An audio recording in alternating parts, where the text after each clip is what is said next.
ว้นะพี่น้องอันนี้ก็คือเส้นทางที่จะไปนะพี่น้องนี่แหละเส้นทางต้องขึ้นภูทั้งพุ่นอันนี้ก็ยังเริ่มต้นได้จุดเริ่มต้นได้ยังบริฮอตดอกบอลยากอันนี้ก็ว่าบอลธรรมดาแหละสำนีพี่น้อง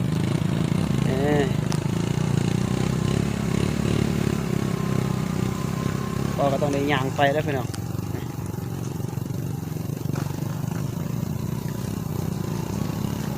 พอมันเจือน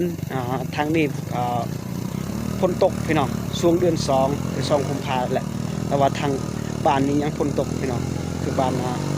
อาโกดอาแก้วนั่นแหละพี่น้องรถจักรนี่คือว่าวแล้ว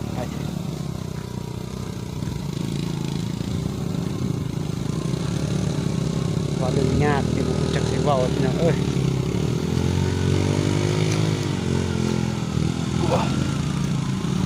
รถขยับขึ้นเลยเด้ต้องไปทางนี้ต้องใส่เล็ก1ตลอดพี่น้อง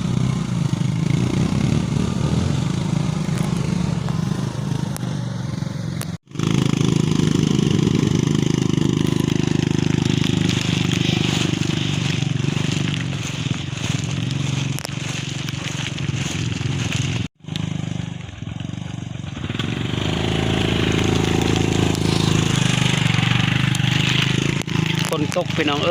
ไกลเลยแต่เมืองก็เริ่มไปหานี่ได้แล้วประมาณ200 หลักไกลเลยพี่น้องก็ยัน200ปลายจะเข้า300พี่น้องอันนี้ยังไม่ได้ฮอดเลยเส้นทางนี่ฝนตกพร้อมเลยพี่น้องไปดีนะพี่น้องอันนี้เขาก็ฮอดครึ่งทางพี่น้องเพราะว่ารถของหมู่เฮาพอดียางมันแตกทั้งยางนอกยางในเลยพี่น้องนี่ยากไปเลยพี่น้อง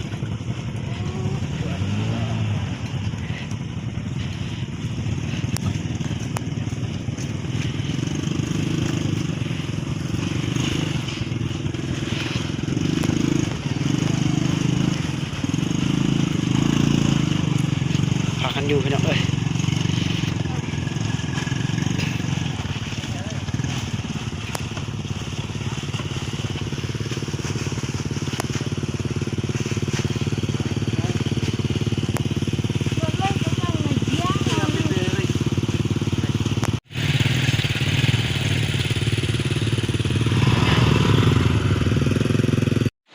สบายดีนะพี่น้องตอนนี้เฮาก็มาแปลงซอยพี่น้องเนาะพอดีเจออยู่แคมทางเลยยางก็แตกเนาะแต่ว่ามันสอดเลยนะยางนอกนี่มันลุกเลยพี่น้อง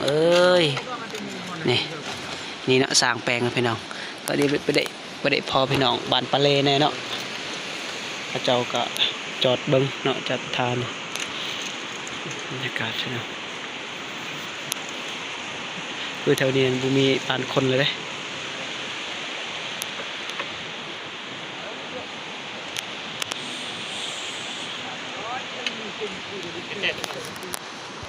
สบายดีนะพี่น้องอันนี้ก็เป็นหมู่บ้านลึกลับเนาะพี่น้องอยู่ทึงผู้เนาะพี่น้อง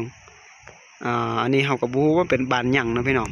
เพราะว่าเส้นทางเขาไปมาอาจจะยากบางทีว่าเบาโมยก็ซูมไปเนาะพี่น้องแต่ว่าโทรศัพท์ก็อาจจะบ่แจ้งเนาะกล้องโทรศัพท์นี่ก็ประมาณนี้แหละกันบ่ซูมปูนเส้นทางไปก็บ่มีพี่น้อง